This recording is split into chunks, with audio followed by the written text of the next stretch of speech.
Inteligencia social por Daniel Goleman. Capítulo 20.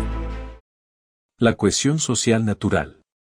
Veamos ahora la lista con la que Martin, de tan solo 15 años, enumera las cicatrices que la vida ha dejado en su cuerpo. A los 11 años se rompió las piernas y a los 12 volvió a rompérselas.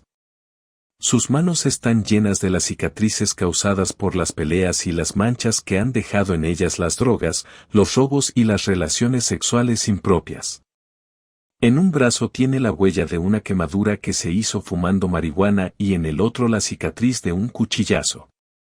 Desde los 11 años sufre de insomnio a causa de los traumas emocionales provocados por el maltrato, los abusos sexuales a los que, desde los 7 años, se vio sometido, a manos de su propio padre, y las lesiones cerebrales que le quedaron como secuela de un intento de suicidio a los 11.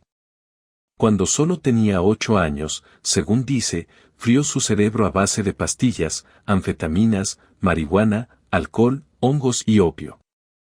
Esta letanía de horrores es común a muchos adolescentes recluidos en correccionales, que han acabado convirtiéndose en el único modo de atajar una vida conflictiva en la que el maltrato infantil se entremezcla con el abuso de sustancias y la predación social. Países con sistemas sociales más humanitarios que el nuestro no castigan a esos adolescentes, sino que les proporcionan tratamiento. Pero en los Estados Unidos se les trata del peor modo posible, encerrándoles en un correccional, que no es sino una especie de prisión. Y es que los correccionales no solo son el entorno más adecuado para abandonar el crimen sino, en la mayoría de los casos, la mejor garantía de reincidencia. Claro, Martin puede considerarse muy afortunado, porque vive en Missouri, un estado que, desde hace tiempo, no se preocupa tanto por castigar a los delincuentes juveniles como por brindarles un tratamiento más adecuado. Años atrás, un tribunal federal calificó a su principal institución correccional como una cárcel militar y la sancionó por desterrar a los internos revoltosos a una oscura celda de castigo conocida como el agujero. No eran pocos, confesaba el anterior alcaide, los niños que tenían los ojos amoratados, la nariz rota y el rostro lleno de cardenales. Tampoco era infrecuente que los carceleros, muchos de ellos auténticos sádicos, tumbasen al suelo a los niños de un puñetazo y les patearan la entrepierna. Me parece lamentable que haya tantos correccionales a los que pueda seguir aplicándose esta descripción. Pero, desde que el estado de Missouri decidiera dar un paso hacia adelante y cambiar de estrategia, Martin dispone de una ventana abierta a la esperanza. Hoy en día, vive en un casa que forma parte de una red compuesta por viejas escuelas, antiguos caserones y algún que otro convento abandonado que fue fundada en 1983 para alojar a adolescentes problemáticos. Cada una de esos hogares alberga unas 3 docenas de adolescentes a cargo unos pocos adultos. De este modo, no son engranajes anónimos de una gran institución, sino que se conocen por su nombre y viven en una familia en la que tienen la posibilidad de establecer una relación personal con los adultos que los cuidan. No hay celdas ni barrotes, sino tan solo alguna que otra puerta cerrada y un pequeño equipo de video que se encarga de la seguridad.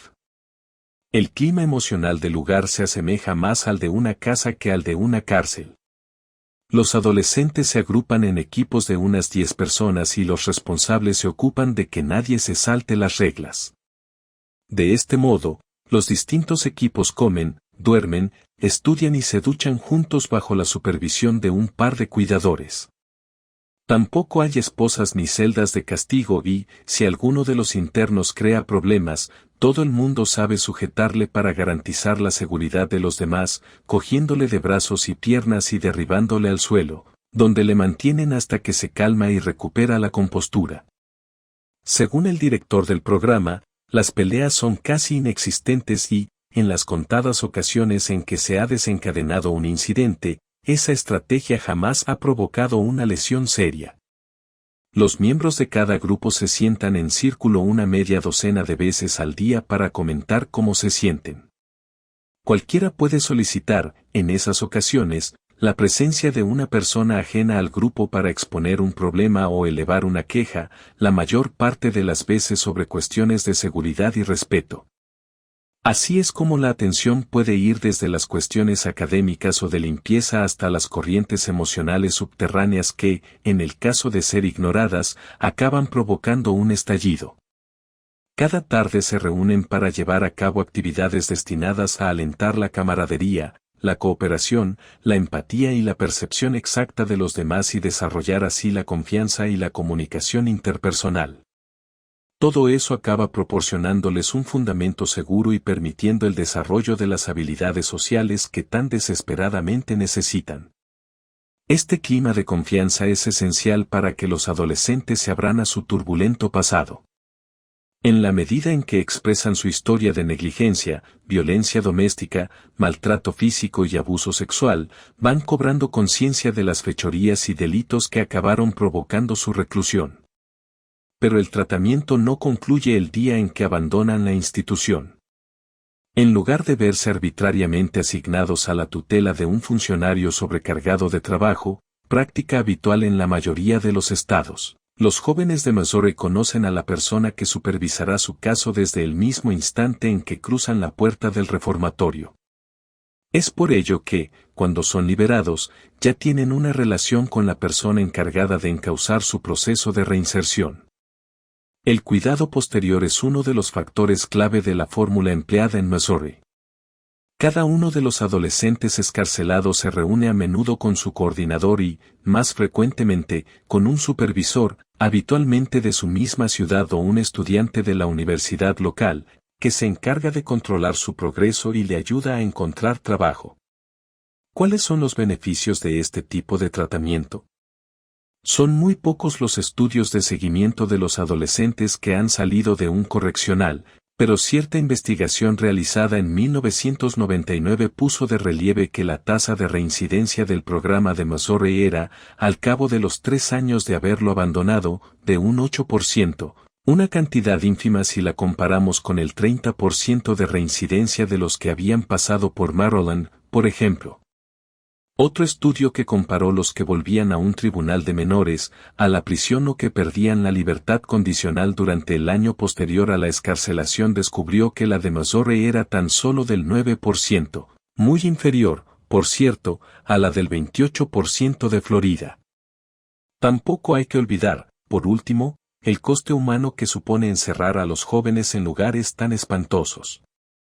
En los últimos 4 años, 110 adolescentes se suicidaron en los reformatorios de nuestro país mientras que, en los 20 años que lleva en marcha el programa de Missouri, no ha habido un solo intento de suicidio. Antes de continuar con el audiolibro nos gustaría saber si este material te es de bendición dándonos un me gusta. Si quieres que subamos el siguiente capítulo debemos llegar a los 50 me gusta. Tu gratitud con un me gusta nos ayuda a seguir produciendo material de alto valor. Valoramos mucho los comentarios y el apoyo. Ahora sigamos con el audiolibro. El modelo del Kalamazoo. La pequeña ciudad de Kalamazoo, Michigan, estaba muy agitada y todo el mundo parecía tener algo que decir sobre la decisión de incrementar hasta $140 millones el presupuesto destinado a la nueva prisión. Porque, si bien todos coincidían en que la vieja estaba ya atestada y en que sus condiciones eran infrahumanas, no acababan de ponerse de acuerdo en lo que debían hacer. Algunos consideraban necesario ampliar el viejo recinto reformando las alambradas, las celdas y los cerrojos mientras que, según otros, el objetivo prioritario de la comunidad consistía en evitar la delincuencia y, en caso de no lograrlo, impedir que volviera a repetirse. Es por ello que todos los implicados, líderes religiosos, abogados de los reclusos, el jefe de la policía, los jueces, los directores de las escuelas locales, los trabajadores de la salud mental, los liberales demócratas y los conservadores republicanos, aceptaron de buen grado la sugerencia de uno de los jueces de la localidad para tratar de esas cuestiones durante un día de retiro en el cercano Fatser Institute. En ese encuentro se puso de manifiesto un movimiento que está recorriendo nuestro país, en la medida en que los ciudadanos preocupados van asumiendo el fracaso del régimen penitenciario para protegerles de los delincuentes, que no hacen más que repetir lo único que saben hacer, cometer crímenes. Es por ello que todo el mundo parece estar cuestionando hoy en día el significado mismo del término correccional. Una de las filosofías dominantes en los círculos penitenciarios es la idea de que los presos deben ser castigados por haber transgredido los límites de lo permitido.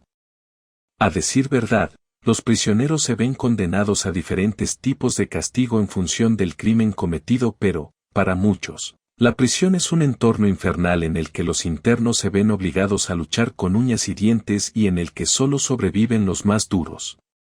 De este modo, la cárcel se convierte en una jungla sometida al dominio de las reglas impuestas por los más poderosos, el paraíso del psicópata en el que reina la crueldad. Pero se les ocurren peores lecciones neuronales que las que aprendemos en un universo dominado por la relación yo-ello.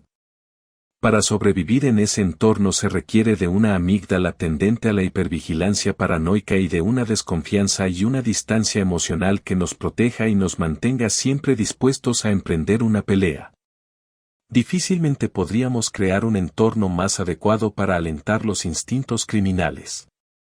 ¿Les parece acaso que esa es la única escuela de que dispone nuestra sociedad para corregir los errores de adolescentes que todavía tienen toda una vida por delante? Poco debe sorprendernos que, después de pasar unos meses o unos años en agujeros tan infectos, no tarden en volver de nuevo a él. Convendría, en lugar de seguir confiando en abordajes que no hacen más que alentar la delincuencia, reconsiderar el verdadero significado de la expresión corrección desde la perspectiva de la neuroplasticidad y aprestarnos a reconfigurar los circuitos cerebrales con otro tipo de interacciones sociales. Tengamos en cuenta que muchos de los presos lo son debido a carencias neuronales de su cerebro social que obstaculizan su empatía y les incapacitan para controlar adecuadamente sus impulsos. Una de las claves neuronales del autocontrol se asienta en el conjunto de neuronas de la corteza orbitofrontal que se ocupan de inhibir los impulsos agresivos procedentes de la amígdala. Es por ello que, en el momento en que sus impulsos violentos desbordan su capacidad de inhibirlos, quienes presentan un déficit en la corteza orbitofrontal tienden a incurrir en acciones crueles. Nuestras cárceles están llenas de este tipo de criminales. Así pues, una de las pautas neuronales en las que se asienta esta violencia descontrolada parece radicar en una infractivación de los lóbulos prefrontales, habitualmente debida a lesiones violentas sufridas en la infancia. Este déficit se centra en los circuitos neuronales que conectan la región orbitofrontal con la amígdala, el vínculo neuronal que nos permite refrenar los impulsos destructivos. Es precisamente por ello que, quienes presentan lesiones en el lóbulo frontal, poseen lo que los psicólogos denominan un escaso control cognitivo y son incapaces, en consecuencia, de dirigir voluntariamente sus pensamientos, especialmente cuando se ven desbordados por sentimientos negativos. Y es que, al carecer de freno neuronal, son incapaces de resistirse a la irrupción de los impulsos destructivos. Este circuito cerebral esencial sigue creciendo y desarrollándose hasta que la persona tiene, aproximadamente, entre 20 y 30 años. Desde una perspectiva neuronal, la sociedad dispone, durante el periodo de reclusión, de una auténtica oportunidad para consolidar los circuitos neuronales en los que se asientan la hostilidad, la impulsividad y la violencia de los prisioneros o fortalecer, por el contrario, los mecanismos neuronales del autocontrol que permiten pensar antes de actuar y hasta la misma capacidad de obedecer la ley. Quizá la gran oportunidad perdida del sistema penitenciario haya sido su fracaso en tratar a los jóvenes prisioneros durante la fase de mayor plasticidad de su cerebro social. Es por ello que las lecciones que se aprenden cotidianamente en la cárcel dejan, para bien o para mal, una impronta muy profunda y duradera en el desarrollo neuronal de la persona. No tenemos muchas razones para estar orgullosos, porque no solo desaprovechamos la ocasión de ayudar a esos jóvenes a reconfigurar más adecuadamente los circuitos neuronales que les permitan volver al buen camino, sino que los condenamos a una escuela de criminalidad. No es de extrañar que la tasa de recaída en la actividad criminal de los prisioneros de hasta 25 años, que recién acaban de iniciar su carrera criminal, sea la más elevada de cualquier grupo de edad. En los Estados Unidos hay más de 2 millones de personas encarceladas, 482 por cada 100.000 habitantes, una de las tasas más elevadas de todo el mundo, seguida de Gran Bretaña, China, Francia y Japón. La población reclusa es, hoy en día, 7 veces superior a la de hace 3 décadas, mientras que los gastos que supone han aumentado a un ritmo todavía más acelerado, desde cerca de 9,000 millones de dólares en los años 80 hasta más de 60,000 millones en el año 2005. El presupuesto asignado al sistema penitenciario es, después de la asistencia sanitaria, el que más aceleradamente está creciendo. El aumento del número de presos de nuestro país ha experimentado una explosión demográfica que ha atestado las cárceles y son muchos los estados y condados que, como Kalamazoo, hacen denodados esfuerzos por descubrir el modo de sufragar ese gasto.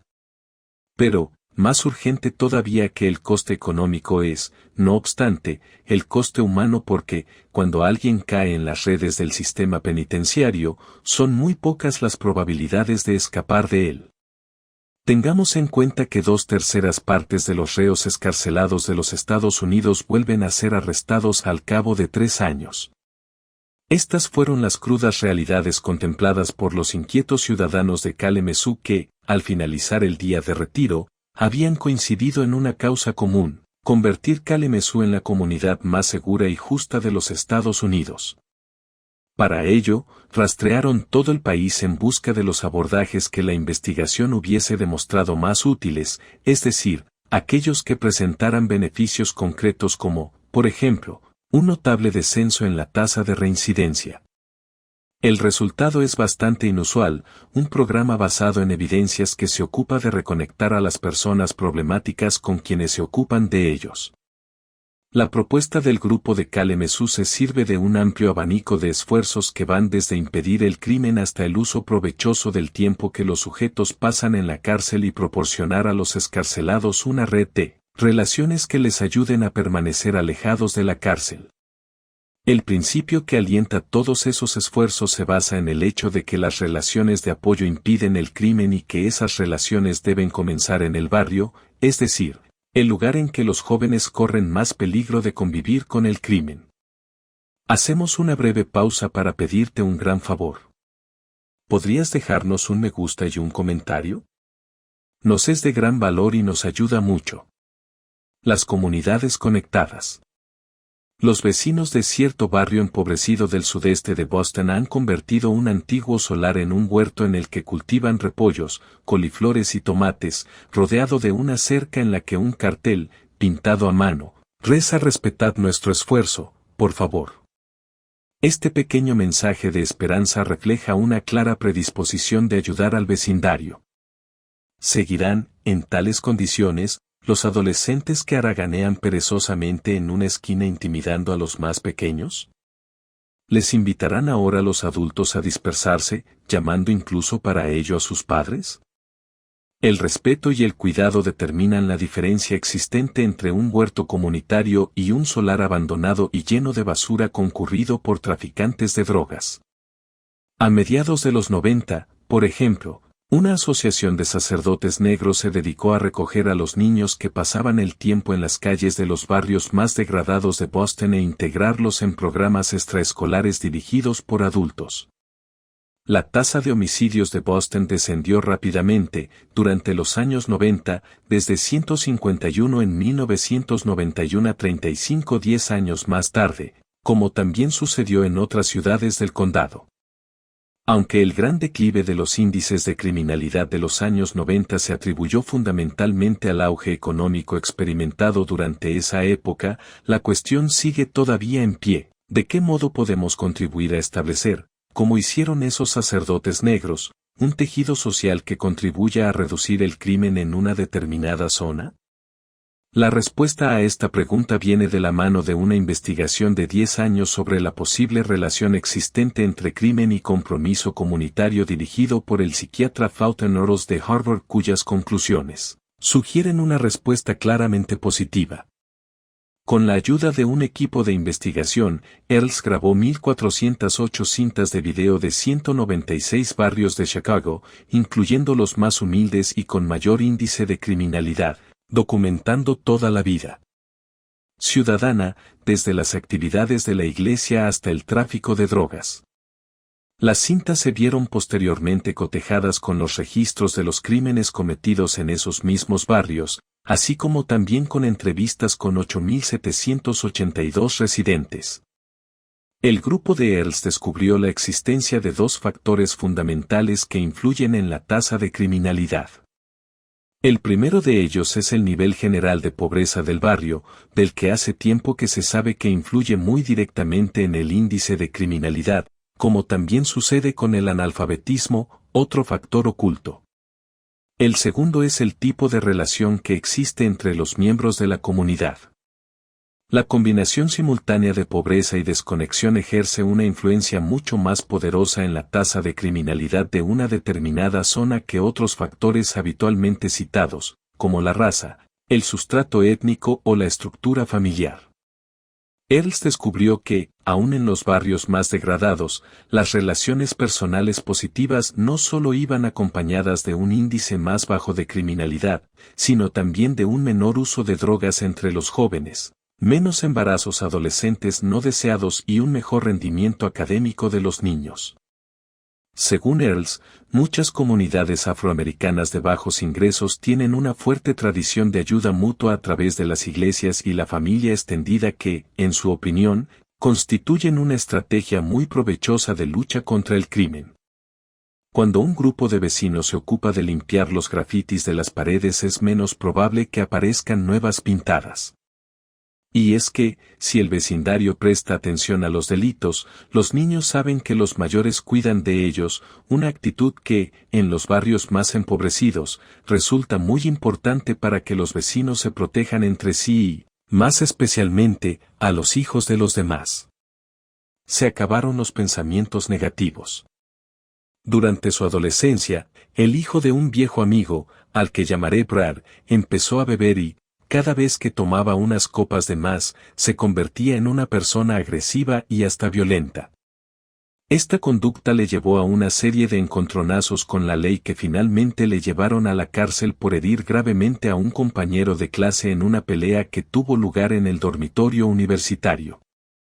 Independientemente de la acusación, me dijo un día en que fui a visitarle, el mal genio es el origen del encarcelamiento. Afortunadamente, el hijo de mi amigo tuvo la suerte de ser asignado a un programa piloto dirigido a personas en las que se había depositado una cierta expectativa de cambio. Así fue como se vio invitado a formar parte de una unidad especial constituida por 6 celdas que recibían un seminario diario sobre cuestiones tales como reconocer la diferencia existente entre acciones basadas en el pensamiento creativo, el pensamiento negativo o la ausencia de pensamiento. En el resto de prisión, las peleas y la conducta agresiva se hallaban a la orden del día. Brad se dio cuenta de que el reto al que se enfrentaba consistía en aprender a manejar adecuadamente su ira en un entorno en el que la violencia y la dureza determina el lugar que uno ocupa en la jerarquía. Según me dijo, se trata de un mundo basado en la paranoia del nosotros contra ellos, según la cual cualquiera que lleve uniforme o se relacione con alguien que lleva uniforme es el enemigo. Todo el mundo se enoja con mucha facilidad y se irrita fácilmente por los motivos más triviales. Y es innecesario decir que los conflictos se resuelven a puñetazos. Afortunadamente, en el programa al que había sido asignado, las cosas se hacían de otro modo. A pesar de ello, sin embargo, los problemas siguieron acosando a Brad. En un determinado momento, me dijo, ingresó en el programa un muchacho de mi edad que se pasaba el día riéndose de mí. Yo estaba muy enfadado con él, pero no, por ello, me dejé llevar por la ira. Al comienzo, simplemente daba media vuelta y me iba, pero eso no dio resultado porque me seguía a todas partes. Luego le dije que me parecía un estúpido y que me importaba un rábano lo que dijese, pero seguía en las mismas. Finalmente me permití sentir la ira lo suficiente como para gritarle lo estúpido que era. Entonces empezamos a mirarnos fijamente a los ojos. Era como si estuviéramos a punto de empezar una pelea. Cuando dos internos quieren pelear, se meten en una celda y cierran la puerta detrás de ellos. De ese modo impiden que los celadores se den cuenta de lo que ocurre. Ahí comienzan a pelearse hasta que uno de los dos se rinde. Así fue como nos metimos en mi celda y cerramos la puerta, pero, como yo no quería pelear, le dije: si quieres darme un puñetazo puedes hacerlo. Ya he recibido unos cuantos y uno más no importa. Pero no voy a pelear contigo. Curiosamente no me golpeó y pasamos las siguientes 2 horas charlando tranquilamente de lo que nos estaba sucediendo. Al día siguiente le transfirieron a otra unidad, pero, cuando le veo en el patio, ya no se mete conmigo. El programa del que participó Brad es uno de los que el grupo de trabajo de Kalamazoo identificó como más adecuado para los jóvenes delincuentes. Los adolescentes encarcelados por delitos violentos que han pasado por estos programas, en los que aprenden a detenerse y pensar antes de reaccionar, considerar respuestas alternativas diferentes y sus posibles consecuencias y permanecer también más serenos, son menos impulsivos e inflexibles y provocan también menos peleas. A diferencia de lo que sucedió con mi joven amigo, sin embargo, la mayor parte de los reclusos jamás consiguen corregir los hábitos y circunstancias que les mantienen atrapados en el círculo de excarcelación, reincidencia y nuevo encarcelamiento. No parece pues muy acertado, dada la elevada tasa de reincidencia, el nombre de correccional con el que suele conocerse a esas instituciones. En realidad, las prisiones no son lugares en los que los reos se corrijan, sino, en la mayoría de los casos, auténticas universidades del crimen que no hacen más que perfeccionar las habilidades para el crimen que le llevaron allí y desarrollar otras nuevas. No es extraño que las relaciones que entablan en la cárcel sean las peores que puedan encontrar y se vean, con demasiada frecuencia, aconsejados por internos más experimentados. Es por ello que, en el momento de su liberación, suelen ser más insensibles y crueles y se hayan especializado en la delincuencia. Los circuitos del cerebro social encargados de la empatía y la regulación de los impulsos emocionales, las dos principales deficiencias de la población reclusa, son los que más tardan en madurar anatómicamente. Los datos de los reos de las instituciones estatales y federales ponen de relieve que una cuarta parte de ellos tiene menos de 25 años, lo que significa que todavía estamos a tiempo de movilizar el desarrollo de esos circuitos hacia una pauta más respetuosa con la ley. La evaluación cuidadosa de los programas de rehabilitación empleados en las prisiones descubrió que los delincuentes juveniles constituyen un grupo de edad en el que todavía estamos en condiciones de impedir la recaída.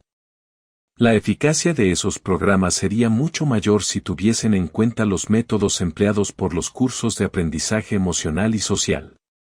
Estos programas enseñan las lecciones básicas para encauzar adecuadamente la ira, manejar los conflictos, la empatía y la gestión de uno mismo. Y, según la investigación realizada al respecto, reducen el número de peleas, el acoso escolar y el hostigamiento un 69%, un 75% y un 67%, respectivamente. La cuestión es si resultarán también aplicables a la población reclusa de adolescentes de hasta 20 y pico años, y quizás, en el mejor de los casos, a los internos de mayor edad. La perspectiva de utilizar el entorno carcelario como una oportunidad para proporcionar una auténtica reeducación neuronal correctiva es una cuestión realmente muy importante porque, en la medida en que se pongan en marcha, el número de reclusos puede experimentar un drástico descenso. Si conseguimos que los delincuentes juveniles abandonen la vida criminal, tal vez consigamos desecar la riada humana que alimenta nuestras prisiones. Un análisis exhaustivo de los 272.111 reclusos excarcelados de las prisiones de los Estados Unidos en 1994 puso de relieve que, a lo largo de su carrera criminal, habían sido arrestados por un total de 4.877.000 crímenes, unas 17 acusaciones por cabeza, sin contar que esos solo fueron los crímenes de los que habían sido acusados. Con el adecuado correctivo, ese problema podría haberse subsanado casi desde el mismo comienzo, pero lo más probable es que esos delincuentes sigan engrosando su historial delictivo a medida que pasan los años. Cuando yo era joven, los correccionales solían llamarse reformatorios y, ciertamente, podría serlo si hubieran sido diseñados como entornos para el aprendizaje de las habilidades necesarias para permanecer fuera de la cárcel, no solo la capacidad de leer y escribir y el adiestramiento laboral, sino también la conciencia de uno mismo, el autocontrol y la empatía. En tal caso, las prisiones se convertirían en auténticos reformatorios, es decir, lugares destinados a la transformación de los hábitos neuronales. Quizás fue gracias a ello que, como comprobé un par de años después, Brad había vuelto a la universidad y se costeaba los estudios conduciendo el autobús de un elegante restaurante. Había pasado un tiempo compartiendo casa con algunos de sus viejos amigos de instituto, pero, como él mismo me dijo, no se tomaban muy en serio los estudios y pasaban el tiempo emborrachándose y peleando. Por ello decidí mudarme. Hoy en día, vive con su padre y sigue centrado en sus estudios. Es cierto que perdí algunos amigos, dice, pero no me arrepiento de ello. Ahora soy mucho más feliz. Fortalecer las relaciones. Una madrugada de junio de 2004, un incendio destrozó el puente cubierto de Moore, un auténtico monumento histórico de Bucks County, Pennsylvania. Cuando 2 meses después los autores fueron descubiertos y arrestados, toda la comunidad se escandalizó, porque los 6 autores que les habían despojado del precioso recuerdo de tiempos más idílicos eran conocidos estudiantes del instituto local, todos ellos de buena familia. En una reunión pública en la que también participaron los 6 pirómanos, uno de los padres manifestó su enfado con los desconocidos que le habían atacado a él y a su hijo en un medio de comunicación local. Pero también admitió estar tan afectado por el delito cometido por su hijo que tenía un nudo en el estómago y no podía dormir ni dejar de pensar en ello. Finalmente, vencido por el dolor, rompió a llorar. Cuando se dieron cuenta del sufrimiento que habían generado en sus familias y vecinos, los jóvenes se sintieron tan mal que pidieron perdón arrepentidos y dijeron que desearían poder arreglar las cosas. El encuentro ilustra perfectamente la llamada justicia retributiva que sostiene que, además del castigo, los delincuentes deben enfrentarse a las consecuencias emocionales de sus acciones y corregir, en la medida de lo posible, los desmanes cometidos. El programa de Kalamazoo también considera que la justicia retributiva constituye un ingrediente activo en la lucha contra la delincuencia. En ese tipo de programas, los mediadores buscan algún modo en que el delincuente pueda reparar el daño cometido, ya sea pagándolo, viéndose obligado a enfrentarse a las consecuencias del crimen desde el punto de vista de la víctima o pidiendo perdón con auténtico arrepentimiento. Según las palabras del director de uno de tales programas de cierta prisión de California, el impacto de estas sesiones es muy emocionante y, en muchos de los casos, es la primera vez que el delincuente establece una relación entre su delito y la víctima. Marco Washington era un delincuente juvenil de California. Durante su adolescencia había sido adicto al crack y recurría habitualmente al robo y el asalto para costearse ese hábito, mostrándose especialmente grosero cuando su madre no le daba dinero para su adicción. A eso de los 30, no había año que no hubiera pasado por la cárcel desde que entró. En la adolescencia. Lo primero que hizo Washington cuando salió de la cárcel de San Francisco, en la que pasó por varios programas de justicia retributiva, combinados con un entrenamiento en reducción de violencia, fue llamar a su madre y disculparse. Le dije que, aunque me hubiera enojado cuando no me daba dinero, lo último que quería era lastimarla. Fue como si me limpiara por dentro y me quedó claro que, si conseguía cambiar mi comportamiento y mi lenguaje, podía demostrarme a mí mismo y a los demás que no era una mala persona. El subtexto emocional de la justicia retributiva lleva a los delincuentes a cambiar el modo en que perciben a sus víctimas desde el ello hasta el tú o, dicho de otro modo, despierta su empatía. Muchos de los delitos cometidos por los delincuentes juveniles tienen lugar mientras están bebidos o drogados. Es por ello que, desde su perspectiva, la víctima no existe y tampoco experimentan, en consecuencia, responsabilidad alguna por sus acciones. Al establecer un vínculo empático con la víctima, la justicia retributiva reestablece la conexión que tan importante parece ser para modificar el rumbo de la vida. El grupo de Kalemezú también identificó la existencia de un momento muy importante, el momento en que el joven prisionero vuelve a casa. Es demasiado sencillo, sin intervención externa alguna, caer en los viejos amigos, los viejos hábitos y, en la mayoría de los casos, acabar de nuevo con los huesos en la cárcel. Entre la multitud de enfoques que aspiran a mantener a los expresidiarios en el buen camino, hay uno que me parece especialmente exitoso, la terapia multisistémica. Quizás el término terapia resulte aquí inapropiado, porque no se trata de sesiones individuales de 50 minutos en la consulta de un terapeuta. En lugar de ello, la intervención propuesta por la terapia multisistémica tiene lugar en medio de la vida cotidiana, en casa, en la calle, en la escuela, en cualquier lugar y con cualquier persona con la que el expresidiario pase su tiempo. Durante este periodo crítico, el sujeto se ve acompañado a todas partes por un consejero que comienza familiarizándose con su mundo privado. La intención es la de encontrar apoyos adecuados, como la persona que podría convertirse en su amigo, el familiar que podría desempeñar el papel de mentor o la iglesia que pueda cumplir con la función de familia vicaria. Finalmente, le ayuda a mantenerse alejado de aquellas personas cuya influencia podría llevarles nuevamente a la cárcel y a pasar más tiempo con las personas que podrían ayudarle. El enfoque es fundamentalmente pragmático y se centra en la disciplina, el afecto, el estudio, el deporte, conseguir un trabajo y reducir el tiempo pasado con personas problemáticas. Y lo más importante de todo consiste en el cultivo de una red de relaciones sanas con personas que le cuiden y puedan ayudarle a acabar asumiendo la responsabilidad de su vida. Se trata de un abordaje que presta una atención muy especial a las personas, es decir, la familia extendida, los vecinos y los amigos. Aunque solo dura 4 meses, la terapia multisistémica parece ser muy eficaz. La tasa de recaída en la delincuencia de los jóvenes 3 años después de haber pasado por el programa cae del 70 al 25%. Y lo más sorprendente es que estos resultados también son aplicables a los casos más graves y difíciles, es decir, aquellos cuyos delitos fueron más violentos y serios.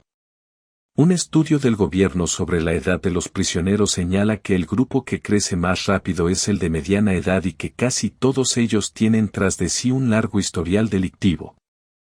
La mayoría se encuentran abocados al inevitable punto final de una vida criminal que comenzó en su juventud, con su primera detención. Es por ello que esa primera ocasión constituye una excelente oportunidad para intervenir y dar el golpe de timón necesario para alejarles del crimen. Ese es un momento esencial para desviarles del movimiento ambulatorio que, de otro modo, acabará conduciéndoles de nuevo inevitablemente a la cárcel. Todo el mundo puede beneficiarse de la adopción de programas que realmente funcionan y reeducan el cerebro social. De hecho, un programa global como el de Kalemezú está compuesto de módulos muy diferentes. La lista de las cosas que funcionan abarcan un amplio espectro de intervenciones que van desde promover la alfabetización hasta conseguir un trabajo que merezca la pena y asumir la responsabilidad de las propias acciones. Pero todos los ingredientes que lo componen comparten el mismo objetivo, enseñar a los delincuentes a ser mejores personas, no mejores criminales.